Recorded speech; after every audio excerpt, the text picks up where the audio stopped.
Hi, welcome to Pasan Nivasa channel. I mainly cater to Sri Lankan crowd who speaks Sinhala language.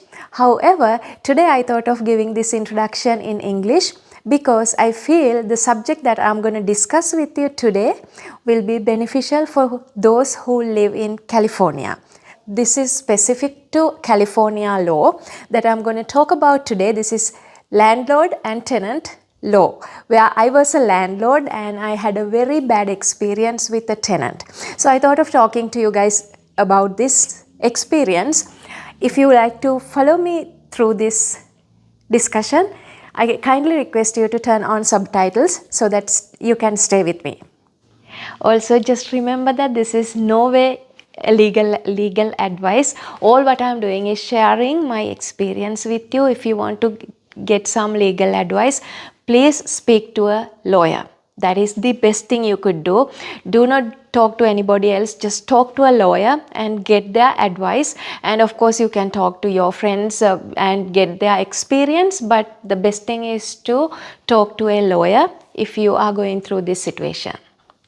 From here onwards, I am going to move to my native language so that my followers can understand me. However, if you like to follow me through, if you like to learn more about this experience, and if this is an interesting subject for you, I invite you to turn on the subtitles, English subtitles, so that you will be able to follow me along.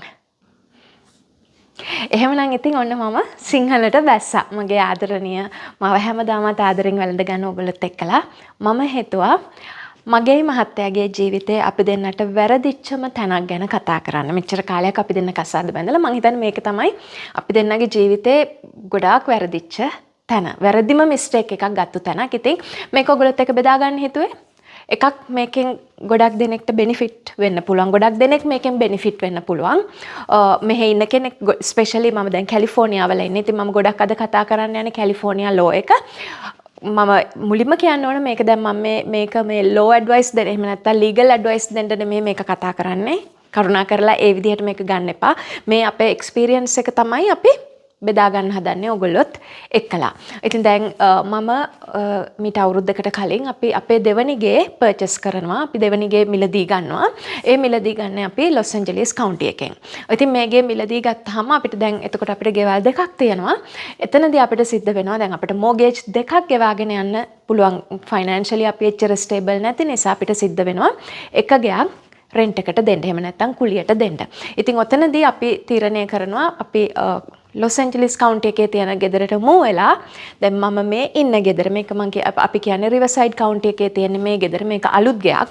ඉතින් මේ ගෙදර තමයි rent එකට දෙන්න අපිට සිද්ධ වෙන්නේ. එකක් තමයි ඒ කාලේ වෙනකොට මට මගේ රැකියාව නිසා මට නිතරම ලොස් ඇන්ජලිස් වලට ට්‍රැවල් කරන්න සිද්ධ වෙනවා. ඉතින් ඔය ඔක්කොම බලපුවම අපිට හිතුණා අපි ලොස් ඇන්ජලිස් වලට මූව් වෙන එක තමයි අපිට තියෙන හොඳම ඔප්ෂන් එක කියලා. ඉතින් ඒ අනුව අපිට අපේ මේ ගේ රෙන්ට් එකට දෙන්න දැම්මා. ඉතින් අපිට ටෙනන්ට්ස්ලා කිහිප දෙනෙක් ඇප්ලිකේෂන් ගොඩක් ආවා 4-5ක් විතර ආවා. ඉතින් ඒ හැම එකක්ම අපේ මෙහෙ දැන් ඇමරිකාවේ තියෙන ප්‍රොසෙස් එකක්. ඒගොල්ලන්ගේ ක්‍රෙඩිට් චෙක් කරන්න ඕන.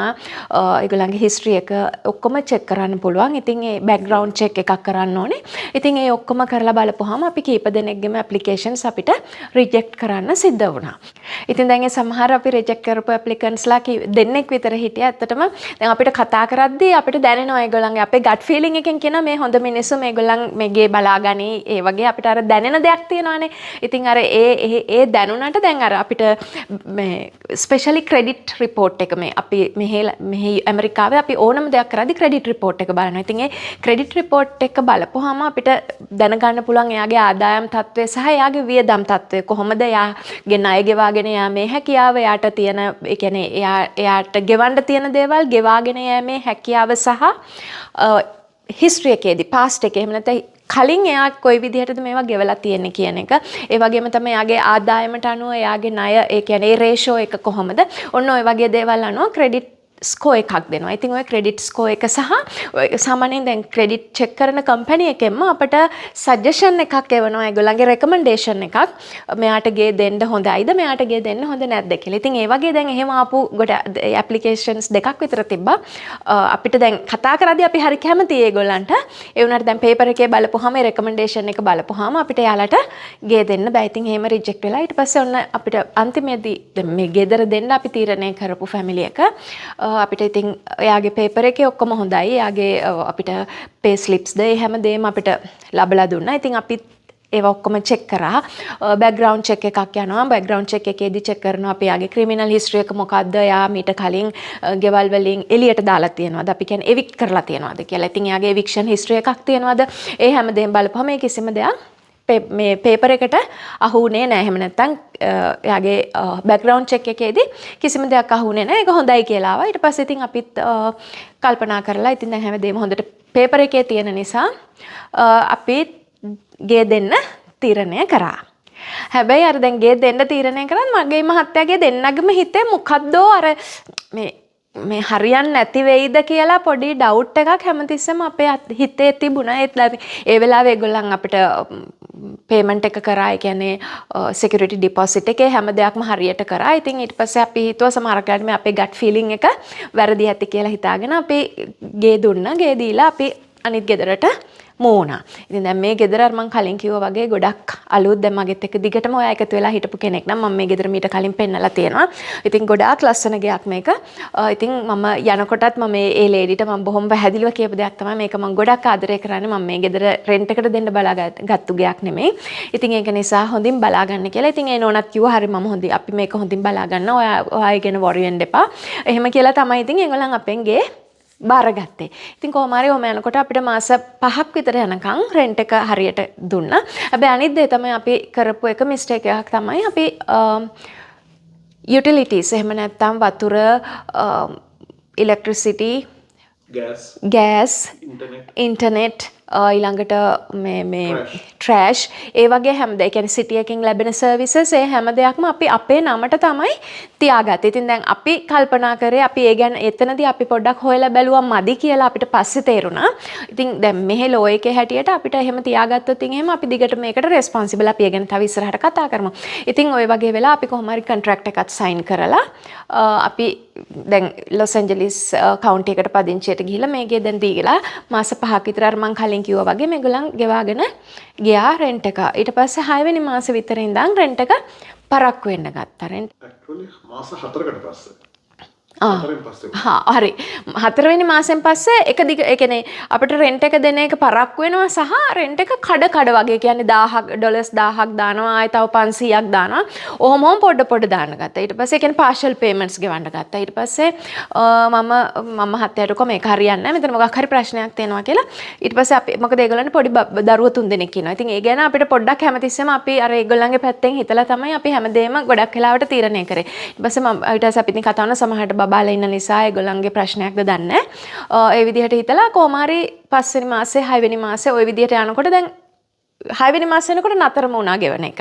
ගෙවන්නෙම නැහැ. ඊට පස්සේ කෝල් එකක්වත් දෙන්නේ නැහැ. මේක පරක්කු වෙනවා එහෙම කියලා ඉවර වෙලා. ඊට පස්සේ අපිට තේරුණා මේක හරියන්නේ නැහැ. ඊට පස්සේ මගේ නේබර් මගේ ගෙදරට එහා පැත්තේ ගෙදර නෝනා මට දවසක් ටෙක්ස්ට් එකක් දාලා තිබ්බා. අයියෝ ඔයගොල්ලන් පොඩ්ඩක් ඇවිල්ලා වටේ බලන්නේ නැත්නම් මෙතන මොනවද වෙන්නේ කියලා. ඊට පස්සේ නිකන් එයා මට කියලා තිබ්බා මෙතන මෙච්චර හොඳ මේගොල්ලන් හොඳට මෙතන ඉන්නවා කියලා තේරෙන්නේ නැහැ. ඔයා පොඩ්ඩක් ඇවිල්ලා බලන්න කියලා. ඊට පස්සේ ඉතින් අපිත් ඇවිල්ලා බලනවා. අපිට තේරෙනවා දැන් මේගොල්ලන්ගේ එන වෙලාවට ගෙදර ගොඩාක් දෙනෙක් ඉන්නවා. ඒ කියන්නේ අපි ගේ දුන්නේ husband and wife and බබාලා 3 දෙනාට විතරයි. ඒ වුණාට අපි එන වෙලාවට මේ ආන්ටි කියනවා මේ අංකල් කියනවා ඔය විදිහට ගොඩාක් දෙනෙක් ගෙදර ඉන්නවා. ඊට අමතරව දැන් යුටිලිටි බිල්ස් උත් එන්න වැඩි වෙනවා. දැන් අපේ මේ ගෙදර සෝලර් පවර් තියෙනවා. සෝලර් පවර් වලට අපි සාමාන්‍යයෙන් ඩොලර් අපේ ගෙදර මමයි මහත්තයා විතරක් ඉන්නවා. ඩොලර්ස් 10යි 20යි අපිට සාමාන්‍යයෙන් ඉලෙක්ට්‍රිසිටි බිල් එක එන්නේ. දැන් මේගොල්ලන්ගේ ඩොලර්ස් 1000 1080 ඔය වගේ ලොකු ඉලෙක්ට්‍රිසිටි බිල්ස් උත් එනවා. වතුර බිල්ස් උත් ඒ වගේ. දැන් එකක්වත් මේගොල්ලන් ගෙවන්නෙත් නැහැ. දැන් අපේ නමට තියෙන නිසා අපිට ඒක ගෙවන්න නැතුව ඉන්නත් බෑ.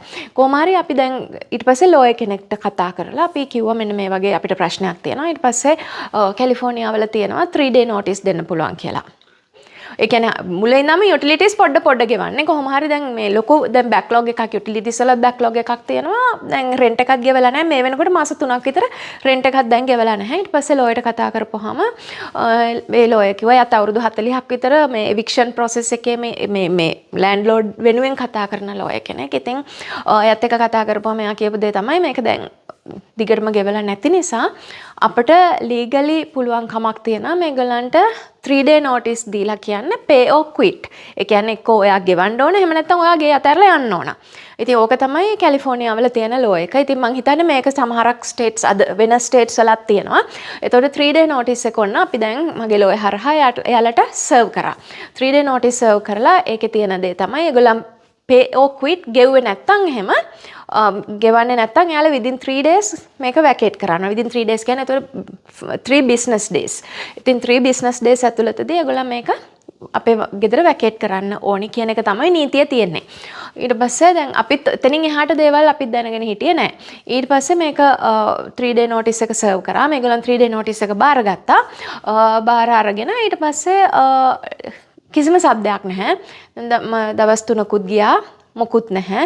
අපිට සල්ලි ගෙව්වෙත් නැහැ. ඊට පස්සේ ලෝයට කතා කරපුවම ලෝය කිව්වා මේගොල්ලන් දැන් යන්නේ නැත්නම් ඊළඟට අපිට යන්න තියෙන්නේ eviction process එකට. eviction process එක කියලා කියන්නේ මේගොල්ලන්ගේ ගෙදරින් එළියට ඇදලා දාන එක basically. ඒක තමයි eviction process එකේදී වෙන්නේ. හැබැයි ඒක අපිට නිකන් කරන්න බෑ. ඒකට අපිට ජජ් කෙනෙක් ගාවට ගිහලා ඒ කියන්නේ court order එකක් කරා තමයි ඒක කරන්න ඕනේ. ඉතින් ඒකට අපිට කෝට් එකට යන්න වෙනවා. ඉතින් ඊට පස්සේ දැන් ඔන්න අපි දැන් ලෝයටත් ගෙවලා දැන් ඔන්න කෝට් ඩේට් එක එනකොට තවත් මාසයක් විතර පරක් වෙලා. දැන් මේ වෙනකොට අපිට දැන් මේ ඔක්කොම පටන් අරගෙන මේ වෙදි මාස ගෙවන්න නැති තැන ඉඳන් මාස 4ක් විතර ගිහලා. ඒ කියන්නේ මේ වෙනකොට අපිට යුටිලිටීස් උයි රෙන්ට් එකයි නැතුව දැන් මාස 4ක් විතර ගිහිල්ලා. ඔය අතර දැන් මට ගෙදරට එන්නත් ඕන මට වත්ත බලන්න එන්න ඕන. මොකද මේ වෙනකොට අපි දැක්කා ඒගොල්ලන් ගාඩන් එකේ අපේ මල් පැල වලටවත් ගස් වලටවත් මොනවටත් වතුර දාලා නැහැ. ඔක්කොම විනාශ වෙලා. නිකන් අර හෝම්ලස් මිනිස්සු ඉන්නවා වගේ තමයි යාඩ් එක තියාගෙන ඉන්නේ. ඉතින් දැන් මම ඊට පස්සේ මම කරන්න ගත්තේ මාසෙන් මාසෙ ඇවිල්ලා වතුර දාලා ඔක්කොම කරලා පොඩ්ඩක් සුද්ධ පවිත්‍ර කරලා යන්න තියාගත්තා. දැන් මේගොල්ලන් ගෙවන්නේ නැති වුණාට පස්සේ අපිට එන්න එපා කිව්වා. ඒකත් ඒගොල්ලන්ට නීතියෙන් තියෙන අයිතියක්. ඉතින් ඒකත් අපි දැනගෙන හිටියේ නෑ. ටෙනන්ට් අයිතිය තියෙනවා ලෑන්ඩ්ලෝඩ්ට ප්‍රොපර්ටි එකට ඇතුල් වෙන්න තහනම් කරන්න. ඒගොල්ලන් ගෙවන්නෙත් නැහැ. ඒත් ඒගොල්ලන් අපිට එන්න දෙන්නෙත් නැහැ. ඉතින් ඕක තමයි මේ ටෙනන්ට්ස්ලට තියෙන බෙනිෆිට් එක. ඉතින් ඒ විදිහට දැන් අපි දැන් කෝට්ස් ප්‍රොසීඩින්ග්ස් පටන් ගත්තාම කොහොම හරි කෝට් එකේ ඩේට් එකක් දෙන්නත් සෑහෙන කාලයක් යනවා. සති 6කට විතර පස්සේ තමයි අපිට ඩේට් එකක් හම්බුනේ. දැන් ඉතින් ඒ සති 6ෙම මතක තියාගන්න අපිට කිසිම පේමන්ට් එකක් නැහැ. අපි තමයි අතින් ඔක්කොම ඒ සති 6 ඇතුළතදීත් අපි තමයි අතින් ඔක්කොම ගෙවන්න ඕනේ. මිනිස්සුන්ගේ යුටිලිටීස් උයි රෙන්ට් එකයි ඔක්කොම අපි අතින් ගෙවාගෙන තමයි දැන් මේ යන්නේ. අසර අපි ලෝයස්ලට ගෙවන්නත් ඕනේ. ඔක්කොම කරගෙන දැන් යනකොට කොහොම හරි ඔන්න අපිට මට මතක හැටියට ජනවාරි 21 වෙනිදාට අපිට ඩේට් එක ආවා කෝට්ස් වලට ඇපිය වෙන්න කියලා. එතකොට මේගොල්ලොත් එන්න ඕන අපිත් එන්න ඕන. දැන් මේ 3 day notice එකට අනිත් දේ මට ඔයගලන්ට කියන්න බැරි වෙච්ච කාරණා තමයි 3 day notice එක ආවහම ඒගොල්ලන්ට respond කරන්න පුළුවන්. එතකොට මේගොල්ලන් දැන් කෝට්ස් වල ඒගොල්ලන්ගේ response එක ෆයිල් කරලා තිබ්බා. ඉතින් ඒ අනුව අපිට දැන් දෙගොල්ලම කෝට්ස් වලදී හම්බෙන විදිහට. ඊට පස්සේ ඔන්න 21 වෙනිදා දැන් අපි යන්න ඔක්කොම ලෑස්ති. 21 වෙනිදා පහුවෙන 21 දැන් අද 20 හෙට තමයි අපිට කෝඩ් ඩේට් එක තියෙන්නේ. ඔන්න 20 වෙනිදා මගේ ලෝය මට කතා කරලා කිව්වා කෝට්ස් යන්න වෙන්නේ නැහැ. මොකද අපේ ටෙනන්ට් bankruptcy file කරලා කියලා. ටෙනන්ට් කියන්නේ එක්කෙනෙක්. ඔව්. ඒ කියන්නේ wife bankruptcy file කරලා කියලා. ඔයගලන්ට කියන්න අමතක වෙච්ච දෙයක් තමයි දැන් මෙතනදී ඒගොල්ලන් දෙන්නගේම නමට අපිට කොන්ට්‍රැක්ට් එක දෙන්නගේම නමට දාන්න කියලා. අපි මහත්තයාගේ නමට විතරයි කොන්ට්‍රැක්ට් එක දාන්න ගියේ. ඊට පස්සේ කොහොමද නෝනවත් දාන්න කියලා. මොකද මහත්තයාට තමයි ආදායම තිබ්බේ ගේ ගන්න පුළුවන් විදිහට. ඉතින් අපි හිතුවා මහත්තයාගේ නමට විතරක් කොන්ට්‍රැක්ට් එක දෙනවා කියලා. දැන් මෙතනදී මේ දෙන්නම දැන් කොන්ට්‍රැක්ට් එකේ ඉන්නවා. දැන් මේ කොන්ට්‍රැක්ට් එකේ ඉන්න දෙන්නගෙන් එක්කෙනෙක්. ඒ කියන්නේ wife තමයි bankruptcy file කරන්නේ. ඉතින් bankruptcy file කරාට පස්සේ අපිට මොකුත් කරන්න බෑ. එතකොට අපිට ඒගොල්ලන් අපිට ගෙවන්න තියෙන කිසිම දෙයක් අපිට ගන්නත් බෑ. මේක ෆෙඩරල් කෝට්ස් වලට යනවා ඊට පස්සේ අපේ කේස් එකත් අපිට ඒ කියන්නේ අපේ ඒරියා එකේ තියෙන එහෙම නැත්නම් මේ කවුන්ටි එකේ තියෙන ජජ් ඒ කවුන්ටි එකේ තියෙන කෝට් එක හරහා අපිට මේකට ස්ටේට් කෝට් සිස්ටම් එකෙන් එළියට යනවා. ඔව් ඒ කියන්නේ ස්ටේට් එක ඇතුලේ කෝට් එකක් කරා අපිට මේක දැන් රිසෝල්ව් කරගන්න බැරි තත්යකට ඇවිල්ලා තියෙනවා. ඊට පස්සේ දැන් මගේ ලෝයර් කියපු අනිත් දේ තමයි දැන් එයාට සිද්ධ වෙනවා මේක දැන් අරගෙන යන්න වෙනම බැංක්‍රප්සි ජජ් කෙනෙක් ගාවට.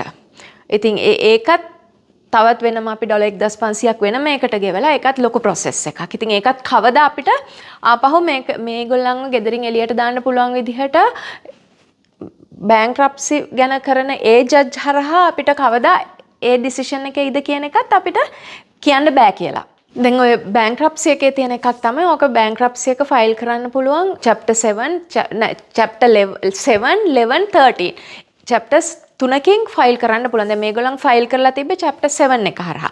එතකොට chapter 7 එකෙන් ෆයිල් කරාට මේගොල්ලන් ඒ අවශ්‍ය කරන ඩොකියුමන්ට්ස් කිසිම දෙයක් සබ්මිට් කරලා නැහැ. ඒකට දැන් අපේ ලෝයර් කිව්වේ මෙයාලා මේක ඩිලේ කරන්න. එහෙම නැත්නම් මේක පුළුවන් තරම් මේ process එක පරක්කු කරගන්න කරන ඇද්දගෙන යන්න කරන මේ කපටිකමක් ඇත්තටම මේ සිස්ටම් එකේ තියෙන ලූප් හෝල්ස් හොයාගෙන යනවා මේගොල්ලන්. ඉතින් ඒක නිසා දැන් 7 එකෙන් ෆයිල් කරලා දැන් ඒගොල්ලන් පේපර්වර්ක් මොකුත් ඒ කියන්නේ ඒගොල්ලන්ට ක්ලාසස් ගන්න තියෙනවා සෑහෙන පැය ප්‍රමාණයක් ඒගොල්ලන් ඒ ක්ලාසස් කරලා ඊට පස්සේ ඩොකියුමන්ට්ස් ගොඩාක් තියෙනවා සබ්මිට් කරන්න මේ බැංක්‍රප්සි එක ඒ කේස් එක දිගටම ගෙනියනවා නම් ඒගොල්ලන්. දැන් මේගොල්ලන්ට එහෙම ගෙනීමේ අවශ්‍යතාවයක් නැහැ. මේගොල්ලන් ඩිලේ කරන්න හින්දා කරේ. ඊට පස්සේ දැන් දවස් 30ක් තියෙනවා ඒගොල්ලන්ට බැංක්‍රප්සි එකේ ඩොකියුමන්ට් සබ්මිට් කරන්න. බැංක්‍රප්සි එක ෆයිල් කරපු දවසේ ඉඳන් දින 30ක් ඇතුළතදී මේගොල්ලන් කරේ නැත්තම් ඔටෝමැටිකලි අපේ කෝට් කේස් එක ආපහු තව මාසෙකින් අපිට ඩේට් එක හම්බ වෙනවා. ඒ කියන්නේ දැන් ජනවාරි 20 තිබ්බ එක අපිට පෙබරවාරි 20ට ඊළඟට ඩේට් එක එනවා. දැන් ওই විදිහට තමයි දැන් මේක යන්නේ. එතකොට දැන් අපේ ලෝයර් කියපු අනිත් දේ තමයි දැන් මේගොල්ලන්ට කරන්න පුළුවන් අනිත් තියෙන possibility එක. දැන් එක්කෙනෙක් chapter 7 එකෙන් ෆයිල් කරා.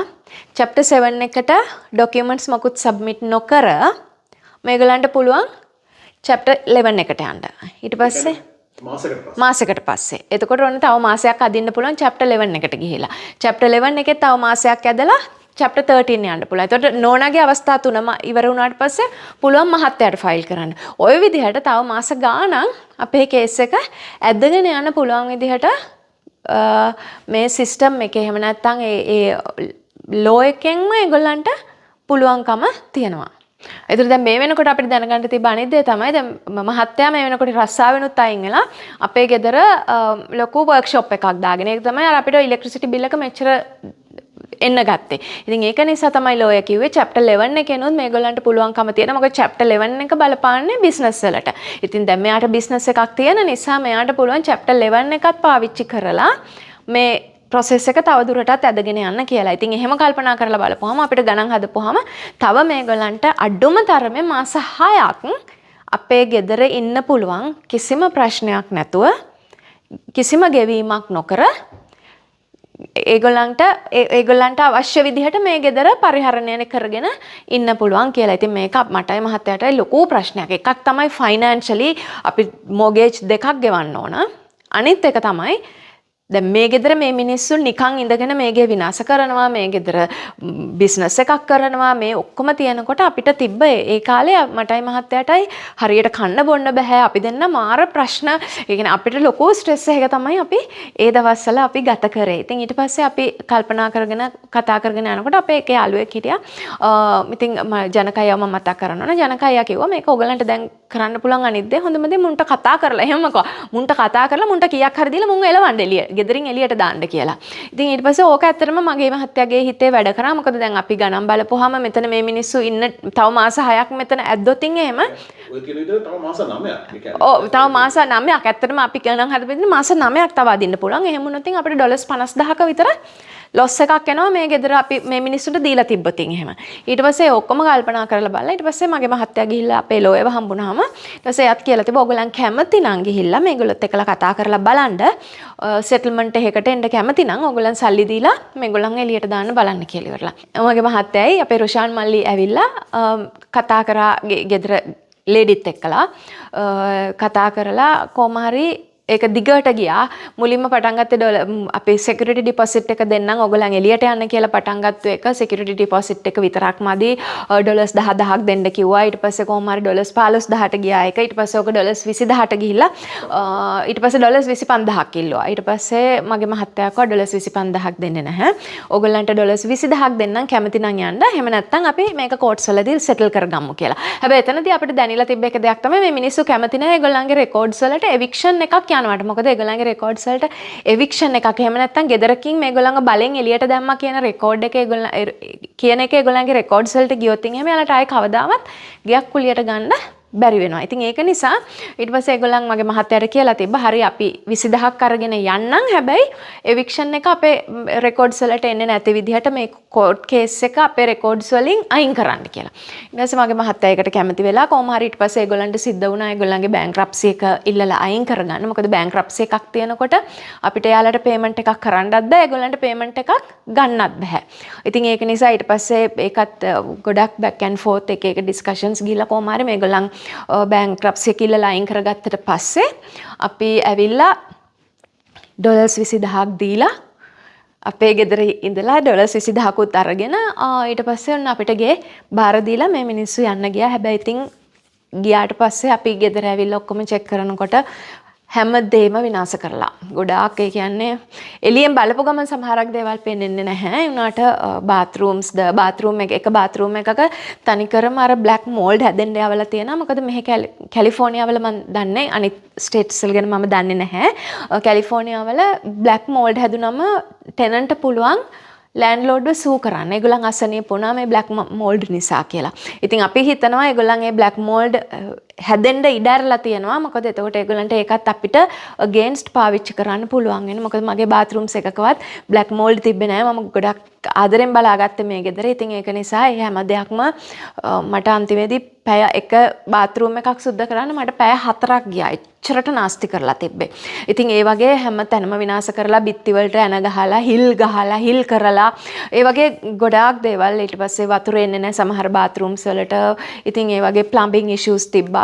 ගොඩක් ඒ කියන්නේ ඒගොල්ලන් පර්පස්ලි කරපු දේවල් තිබ්බා. ඉතින් ඒ වගේ ඔක්කොම ඉතින් අපිට ඊළඟට අපේ යාඩ්ස් ඔක්කොම ඉස්සරහ ගාඩන් එකයි පිටිපස්ස ගාඩන් එකයි ඔක්කොම විනාශම කරලා තිබ්බා. ඉතින් ඒ වලට ඔක්කොම අපිට පිටින් කට්ටියව හය කරලා තමයි ඔක්කොම අපිට කරගන්න ඕනේ. මොකද එකක් මමයි මහත්තයයි දෙන්නම බිසි. අපි දෙන්නට ඇත්තටම ඒ වගේ ඒවා කරගන්න තරම් ලොකු විවේකයක් සහ අපි දෙන්නට එච්චර ලොකු දැනුමකුත් ඒ ගැන නැහැ. ඉතින් ඒක නිසා අපි එළියෙන් තමයි ඒවත් කරගත්තේ. ඉතින් ඒ වගේ ගොඩාක් මෙතන විනාශ කරලා ගියේ. ඇත්තටම මේක මේ අපි පොඩ්ඩක් මේගොල්ලන් ගැන හොයන්න ගත්තේ අපේ නේබර්ස්ලා නිසා. මොකද අපි නේබර්ස්ලාත් එක්කලා හොඳින් හිටපු නිසා ඒගොල්ලන් අපිට අපේ ෆෝන්ස් වලට නිතරම ටෙක්ස්ට් කර ඒගොල්ලන් මෙතන වෙන අප්ඩේට්ස් දෙන්න පටන් ගත්තා. ඉතින් ඒකෙන් තමයි අපිට ගොඩක් මේ process එක ඇත්තටම පහසු වුණේ. අපේ නේබර්ස්ලා අපිත් එක්ක හිටපු හින්දා. ඉතින් ඒකත් එක දෙයක්. ඉතින් දැන් මේ ඔක්කොම මට කියන්න සිද්ධ වුණේ කැලිෆෝනියා කියලා කියන්නේ ලෑන්ඩ්ලෝඩ්ගේ පැත්තෙන් කිසිම විදිහකට සහනයක් තියෙන ලෝ එකක් නෙමෙයි කැලිෆෝනියා ලෝ එක. ඉතින් ඒක නිසා අපි දැන් ඔයාගේ රෙන්ට් එකට දෙන්න මෙහෙ බලාගෙන ඉන්නවා නම් පොඩ්ඩක් කල්පනාකාරී වෙන්න ඕනේ. අපි හරියට ඒ කොන්ට්‍රැක්ට්ස් හරියටම හදන්න. මොකද යුටිලිටිස් කොන්ට්‍රැක්ට් එකට දැම්මොත් එහෙම ඒක තමයි අපි කරපු ලොකුම මෝඩකම මෙතනදී. ඉතින් යුටිලිටිස් එහෙම දාන්නම හොඳ නැහැ. මොකද යුටිලිටිස් දැම්මට පස්සේ අපි යුටිලිටිස් ගෙවන්න බැඳිලා ඉන්නවා. ඒගොල්ලන් අපිට යුටිලිටිස් වලට සල්ලි ගෙව්වත් නැතත් අපි නීතියෙන් බැඳිලා ඉන්නවා යුටිලිටිස් ගෙවන්න. ඉතින් ඒගොල්ලන් අපි යුටිලිටිස් ගෙවන්න නැතුව අපි හිතමු අපිත් යුටිලිටිස් ගෙවන්න නැතුව මෙතන පවර් ඩිස්කනෙක්ට් කරලා හරි වතුර නැති වෙලා හරි මොකක් හරි වුණොත් අර නොගෙවා ඉන්න ටෙනන්ට තවත් අවස්ථාවක් තියෙනවා අපිව සූ කරන්න. දවසකට 250 ගාන ඒගොල්ලන්ට පුළුවන් අපිව සූ කරන්න. ඉතින් ওই වගේ ගොඩාක් අපි ගොඩාක් හිර වුණා. ඉතින් කොහොම වුණත් අපිට තේරිච්ච දේ තමයි ඉතින් මෙතන ලෑන්ඩ්ලෝඩ්ට කිසිම සේ එකක් නැහැ. ලෑන්ඩ්ලෝඩ්ගේ පැත්තෙන් කවුරුත් බලන්නේ නැහැ මෙහෙ. ඉතින් ඒක නිසා ගයක් කුලියට දෙනකොට ඇත්තටම ගොඩාක් කෙයාෆුල් වෙන්න ඕන. ගොඩාක් පරිස්සම් වෙන්න ඕන. අපි අපේ ඒ ටෙනන්ට් විදිහට අපි තෝරගන්න පවුල කොච්චර හොඳයිද කියන එක අපේ එකක් ගට් ෆීලිං එක. අපිට අපේ ගට් ෆීලිං එකේදී ඇත්තටම තේරුණා මේ මිනිස්සු අපිට හරියන්නේ නැති වෙයි කියලා. ඉතින් අපිට ඒක රියලයිස් වෙනකොට it was too late. ඉතින් ඇත්තටම අපි හිතනවා ඒ වෙලාවේ අපේ ගට් ෆීලිං එකත් එක්ක අපි ගියා නම් අපිට සමහරවිට මේ වැරදීම නොවෙන්නත් තිබුණා කියලා. ඉතින් කොහොම වුණත් ඉතින් එහෙම තමයිනේ ජීවිතේ අපිට ලාභ වෙනවා පාඩු වෙනවා. ඉතින් ඒවත් එක්කලා ජීවිතේ ඉදිරියට යන්න ඕන. ඉතින් ඒක තමයි ජීවිතේ හැටි.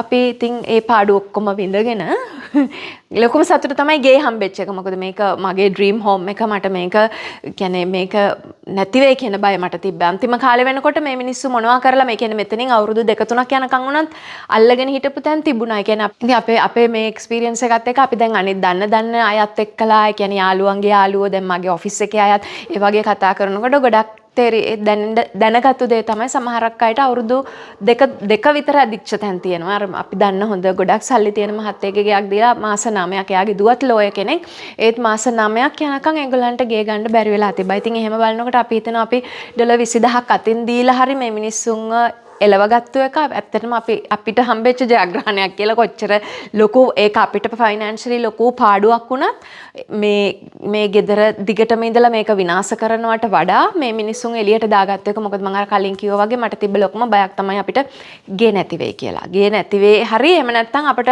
කියන්නේ ෆෝක්ලෝෂර් යන්න වෙයි කියලා. මොකද අපිට මේ මොගේජ් දෙකක් ගෙවාගෙන යන්න පුළුවන් සීමාවක් තියෙනවනේ. ඉතින් එතනින් එහාට ගියාට පස්සේ මේගේ මම ගෙවන්නේ මේ ගෙදර මම ගෙවන්නේ නැතුව අතෑරියා නම් එහෙම මේගේ ෆෝක්ලෝෂර් යනවා. ඉතින් ඕවා තමයි මට තිබුණු බය. ඉතින් ඒක නිසා කොහොම හරි මගේ මහත්තයා තමයි ඇත්තටම මුල් වෙලා මොකද මම කතා කරන්න ආවේ නැහැ මට ගොඩාක් කේන්ති මොකද මම තමයි ඔක්කොම ගෙවීම් කරගෙන ගියේ. ඉතින් ඔයගලන් දන්නවනේ ඉතින් මගේ මහත්තයාටත් පර්මනන්ට් ජොබ් එකක් නැහැ. ඉතින් ඒක නිසා මට ලොකු වේදනාවක් ලොකු කේන්තියක් ලොකු තරහක් ලොකු වෛරයක් තිබුණා. ඉතින් ඒ ඔක්කොමත් එක්ක මම ෆේස් කරන්න ආවේ නැහැ. මොකද මම මේ මිනිස්සුත් එක්ක කතා කරන්න ගිහලා මගේ අතින් වැරදි වචනයක් කියුණා නම් එහෙම ඒකත් කෝට්සලදී අපිට ගේන්ස්ට් පාවිච්චි කරන්න මේ මිනිස්සුන්ට පුළුවන්කම තිබ්බා. ඉතින් ඒක නිසා ගොඩාක් කෙයාෆුලි තමයි අපි මේක අපිට හැන්ඩල් කරන්න සිද්ධ වුණේ.